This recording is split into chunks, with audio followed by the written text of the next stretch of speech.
mengatakan pada saya, apa hubungan Bung Surya ini sudah retak dengan Presiden Jokowi?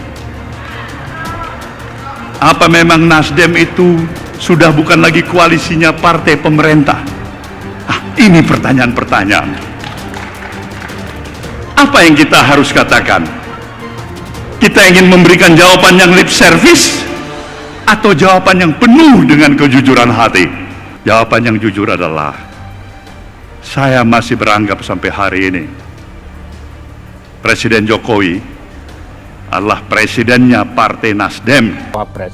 Dulu publik melihatnya PKS itu akan samikna wa ta'na, menerima apa saja, yang penting dukung Anies. Oke. Nah, kan itu yang kemudian terjadi.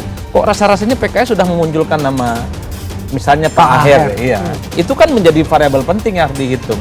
Saya menduga ya, pertama, ini tentu ingin menyelamatkan soal pilegnya. Karena apapun judulnya, ketika Anies dideklarasikan oleh Nasdem, dari beberapa riset yang kita lakukan, dulu orang yang memilih Anies otomatis ke PKS, secara perlahan ada yang hijrah ke Nasdem. Oke, jadi ini terbagi lah ya elektoralnya ya. Itu menjadi penting.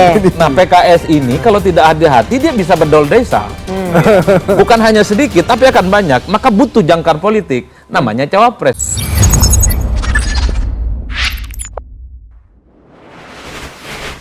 Batal deklarasi pendukung Anies di Capres 2024, Koalisi Perubahan mulai redup dan loyo? Halo hai sahabat bagi-bagi, mungkin dari sebagian kita selalu bertanya, kenapa setiap yang direncanakan kok seringkali gagal? Pertanyaan semacam ini menghantui kita dalam melakukan suatu kegiatan yang ingin dilaksanakan sesuai harapan. Padahal, kerap harapan malah berseberangan dengan kenyataan.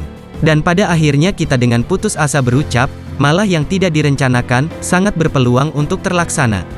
Nah, kejadian serupa mungkin yang saat ini sedang dialami oleh Partai Nasdem, Partai Demokrat, dan PKS. Sedianya, ketiga partai ini akan mendeklarasikan koalisi pada tanggal 10 November tahun 2022, yang bertepatan dengan peringatan Hari Pahlawan, dan juga sehari sebelum ulang tahun Nasdem.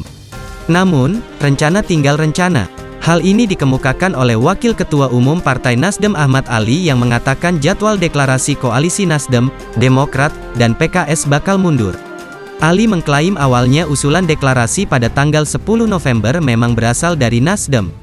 Kendati demikian, dia menyebut bahwa koalisi tidak bisa didasarkan atas kehendak sendiri, melainkan kehendak bersama. Oleh karena itu, perlu adanya ruang bagi Demokrat dan PKS untuk menyelesaikan secara internal pengambilan keputusan untuk koalisi bersama Nasdem ini. Sahabat bagi media, seperti yang diketahui, pengambilan keputusan politik PKS ditentukan melalui musyawarah Majelis Syuro. Sementara, Demokrat punya mekanismenya sendiri melalui Majelis Tinggi Partai. Tiga partai yang tergabung dalam koalisi perubahan, Partai Nasdem, PKS dan Partai Demokrat yang mendukung Anies Baswedan di Pilpres, batal deklarasi pada tanggal 10 November kemarin. Koalisi yang mengusung Anies itu dinilai mulai redup dan akan loyo. Dilansir dari Detik News, pendiri Indonesia Political Power Ikhwan Arif menilai, batalnya deklarasi itu sebagai pertanda bahwa koalisi perubahan mulai redup.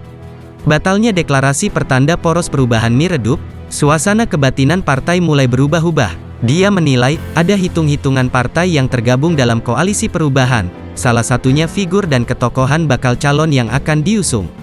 Sejauh ini, penentuan pendamping Anies masih menjadi pertimbangan tiga partai itu.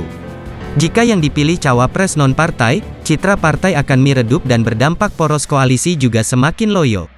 Ada faktor Presidential Threshold, PT, yang merupakan faktor pondasi pembentukan koalisi.